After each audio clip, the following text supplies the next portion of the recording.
नमस्कार जय जगन्नाथ मुझे सुश्री आपण मानक मो चैनल इंस्पायर को बहुत बहुत स्वागत। देखंतु एठी चिली गोबी पाइका मु सब सामग्री रेडी करके रखिछि। देखि पारथिबे एठी कोबी को मु टिके बड़ा बड़ा साइज रे काटिकी धोई धाई किना रखि देछि। गोटे बड़ा कोबी आ किछि स्प्रिंग ओनियन नेछि गोटे मुठा खंडे स्प्रिंग ओनियन आउ एठी देखि पारुथिबे पियाज क्यूब साइज रो मु काटिकी नेछि। गोटे बड़ा पियाज को क्यूब साइज रो आ गोटे बड़ कैप्सिकम को भी सेमती सेम साइज रो आ गोटे छोट टमाटो को क्यूब साइज रो काटी नेछि। आ अदा रसुण को कोरिकी मु नै जाइछि आपण चाहे काटी नै परिबे। आ दीटा कंचा लंका आउ हळदी अल्प टिके आ लंका गुंड आपण को हिसाब रे आपण पकेबे। आउ एठी देखि पारथिबे गोटे सॉस मिक्स करके रखिछि। 2 स्पून रखिछि टमाटो गोटे स्पून होची चिली सॉस आउ सोया सॉस आउ एठी देखि पारथिबे तेल किछि मु रखिछि छाणीबी आउ चिली गोबी प्रिपेयर करिबी। दीटा गोबी मु तेल रखिछि। तबे चलंतु स्टार्ट करना।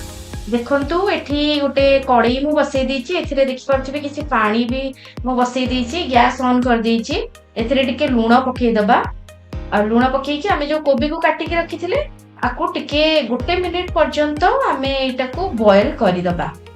जहा द्वारा कि हमें जते बळे कोबीटा को छाणीबा सेते बळे से जो च्यूवी टाइप रो लागे ना सेमती लागिबोनी आ बहुत ही सॉफ्ट लागिबो बहुत बढ़िया लागिबो। तबे एटा को हमें गोटे मिनिट बॉयल कर दबा तापरे छाणी की प्रिपेयर करबा। देखंतु एठी हमर बॉयल भी हेई गलानी कोबीटा बढ़िया भाव में बॉयल हो गलानी माने पूरा सीझी नथिबो मतलब हाफ बॉयल जाना हो। आउ देखि पारथिबे एठी गोटे छन्नी टे मु रखिछि ता देरे छाणी की रखि दोछि। जो एक्स्ट्रा पानी थिबो ना सेटा बाहर जिवो। देखंतु एमती गोटे तळे गोटे बाउल रखिथिन जोटा पानी एक्सेस पानी हटि जिवो। देखंतु जो कोबीटा को हमें कोट करिबा तापे बैटर बनेबा। देखि पारथिबे एठी मोर किछि चावल गुंड आउ कॉर्नफ्लोर देखि पारथिबे एठी रखिछि। आउ देखि पारथिबे पानी किछि रखिछि। आउ एठी देखि पारथिबे काश्मीरी लंका गुंड चाट मसाला आउ एठी लूण रखिछि हळदी आउ लंका गुंड आउ सेठी मैदा भी रखिछि। देखि पारथिबे मैदा रखिछि। देखंतु मैदा प्रथमे नेली मैदा रु प्रथमे 3 स्पून हमें नै जिबा। पूरा हमर जो खाइबा स्पून सही स्पून ने 3 स्पून हमें नबा। आउ एठी कॉर्नफ्लोर देखि पारथिबे 2 स्पून नै जिबा। हमें पूरा फुल फुल करिकी 2 स्पून नै जिबा।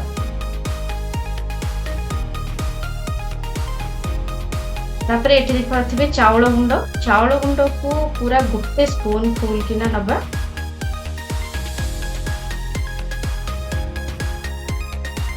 आउ चाट मसाला टिके पकेबा। टिके लंका गुंड एटा तीखा वाला लंका गुंड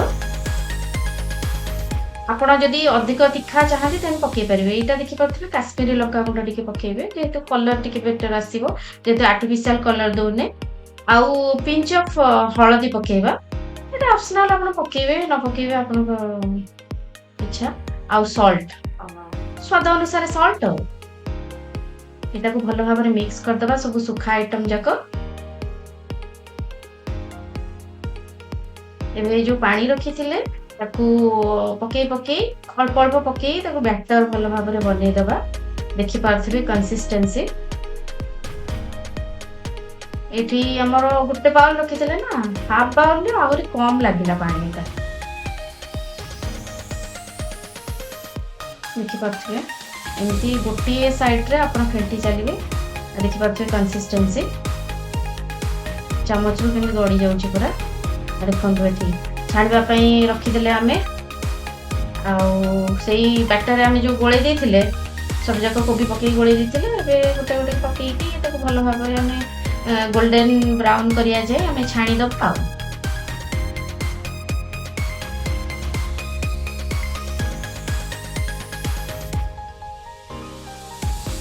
देखंतु एठी अधावधी हेई गलानी आउ टिके हबो भी।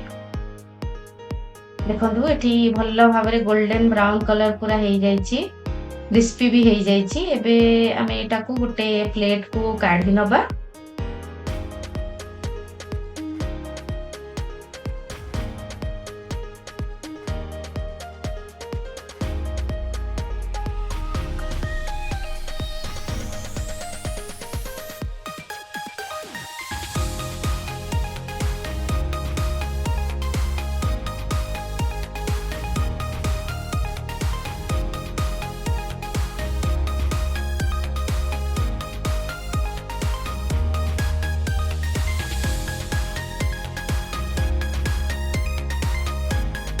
ଦେଖନ୍ତୁ ଯୋଉ ଏକ୍ସଟ୍ରା ଅଏଲ ସବୁ କାଢିଦେଲି। 1ରୁ 2 ସ୍ପୁନ ଭଳିଆ ମୁଁ ଅଏଲ ରଖିଛି, ତାଠୁ ଅଧିକ ଜମାରୁ ବି ରଖିବେନି। ଚିଲି କୋବିରେ ଜମାରୁ ବି ଭଲ ଲାଗିବନି। ଦେଖନ୍ତୁ ଏଠି ବଢିଆ ଭାବରେ ଫ୍ରାଏ କରିକି ମୁଁ ରଖିଦେଇଛି ପେପର ଟାୱେଲ ଉପରେ ପକେଇକି, ଏକ୍ସେସ୍ ଅଏଲ ଗୁଡା ଯେମିତି ଆବଜର୍ବ ହେଇଯିବ। ଦେଖନ୍ତୁ ଏଠି ପ୍ୟାନରେ ଏବେ ଅଏଲ ତାତିଗଲାଣି ଆମର ଅଲମୋଷ୍ଟ। ଆଉ ଏବେ ପକେଇଦବା ଆମେ ଟିକେ ଚିଲି, ଆମେ ଯୋଉ ଗ୍ରୀନ ଚିଲି ରଖିଥିଲେ ଆଉ ଅଦା ରସୁଣ ଯୋଉ କିମା ରଖିଥିଲେ ସେଇଟାକୁ ବି ପକେଇଦବା। କିଛି ସମୟ ପାଇଁ ଏଇଟା ଫ୍ରାଏ କରିବା।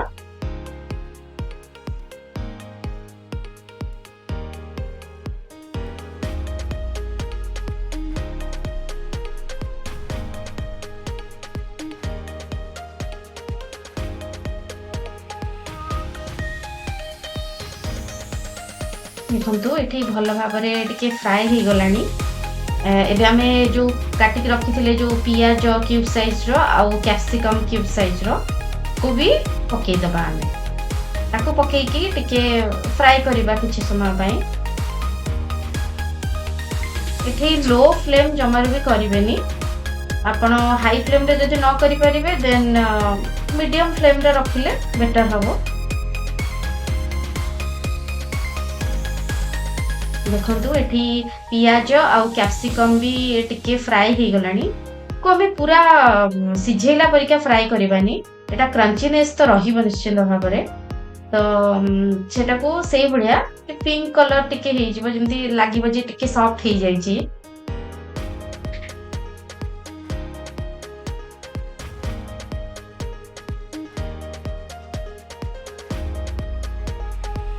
ଦେଖନ୍ତୁ ଏଟା ଟିକେ ଫ୍ରାଏ ହେଇଗଲାଣି। ଏବେ ଆମେ ଯୋଉ ଏଟା ଗୋଟେ ମ୍ୟାଜିକ ମସଲା ଯୋଉ ମ୍ୟାଗିର, ଏଇଟା ମୁଁ ଆଡ୍ କରୁଛି। ଆପଣଙ୍କ ପାଖରେ ଯଦି ନଥିବ ଦେନ୍ ସବ୍ଜି ମସଲା ହଉ ଯେକୌଣସି ମସଲା ତାହେଲେ ସ୍କିପ୍ ବି କରିପାରିବେ। ଏବେ ଆମେ କଣ କରିବା, ଯୋଉ ସସ୍କୁ ଆମେ ରଖିଥିଲେ ସବୁ ଗୋଳେଇକି ସେଇଟାକୁ ଆମେ ଦେଇଦବା। ଦେଇ ଦେଇକି ତାକୁ ଭଲ ଭାବରେ ନା ଫ୍ରାଏ କରିବା।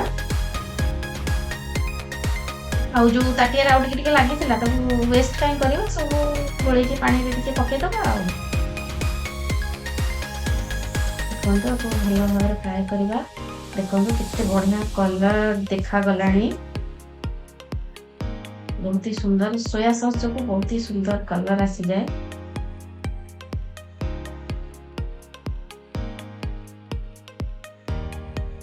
ଦେଖନ୍ତୁ ଏଠି ଭଲ ଭାବରେ ଫ୍ରାଏ ହେଇଗଲାଣି। ଏବେ ଏଇଟା ଗୋଟେ ମ୍ୟାଜିକ ଜିନିଷ ମୁଁ ପକେଇବି, ଯୋଉଟା କି ସେଜୱାନ ସସ୍। ଏଇଟା ଆପଣ ନିଶ୍ଚିନ୍ତ ଭାବରେ ପକେଇବେ, ଯାହା ଦ୍ୱାରା କି ଚିଲି କୋବିର ଟେଷ୍ଟ ବହୁତ ହି ବଢିଆ ହେଇଯିବ। ଆଉ ତା ସହିତ ଆମେ ଟମାଟୋଟା ଏଇନା ପକଉଛେ, କାହିଁକି ନା ଆମକୁ ଟମାଟୋଟାକୁ ପୁରା ମେଲ୍ଟ କରିବାର ନାହିଁ, ଟିକେ ହାଲକା ସଫ୍ଟ ହବାର ଅଛି। ତ ପକେଇକି ଟିକେ ସମୟ ଫ୍ରାଏ କରିବା ଆମେ। ଆଉ ଏବେ ଆମେ ପାଣି ଦେଇଦେଲେ, ଯେତିକି ଟିକେ ହାଲକା ସା ମସଲା ସବୁ କୋଟ୍ ହେଇଯିବ, ଯେମିତି ପିଆଜ କ୍ୟାପ୍ସିକମ ଏମାନଙ୍କ ସହିତ ଟିକେ କୋଟ୍ ହେଇଯିବ। ଆଉ ଏଠି ଦେଖିପାରୁଥିବେ ହଳଦୀ ଲଙ୍କାଗୁଣ୍ଡ ପକେଇଦବା ଟିକେ। ଏଟା ମୁଁ ପଛରେ ପକେଇଲି, ଆପଣ ଚାହିଁଲେ ଆଉ ଟିକେ ପୂର୍ବରୁ ବି ପକେଇ ପାରିବେ। ହଳଦୀଟା ଅପସନାଲ, ଆପଣ ଚାହିଁଲେ ପକେଇବେ, ନ ଚାହିଁଲେ ନା। ଦେଖନ୍ତୁ ଏବେ ସବୁ ଫ୍ରାଏ ହେଇଗଲା। ଏବେ ଆମର ଯୋଉ କୋବିକୁ ଛାଣିକି ରଖିଥିଲେ ସେଇଟାକୁ ପକେଇକି ଆମେ ଫ୍ରାଏ କରିବା। 1ରୁ 2 ମିନିଟ୍ ଆମେ ତାକୁ ଟିକେ ଫ୍ରାଏ କରିବା ଏପଟ ସେପଟ, ଯେମିତି ସବୁ ମସଲା କୋବି ସହିତ ବି ଲାଗିଯିବ। ଯଦି ଆପଣ ଚାହିଁବେ ତାହେଲେ କର୍ଣ୍ଣଫ୍ଲୋରର ସ୍ଲରି ବି ଆପଣ ଦେଇପାରିବେ। ଯେହେତୁ ମୋର ଡ୍ରାଏ କରିବାର ଅଛି ତେଣୁକରି ମୁଁ ଦଉନି ଏଥିରେ।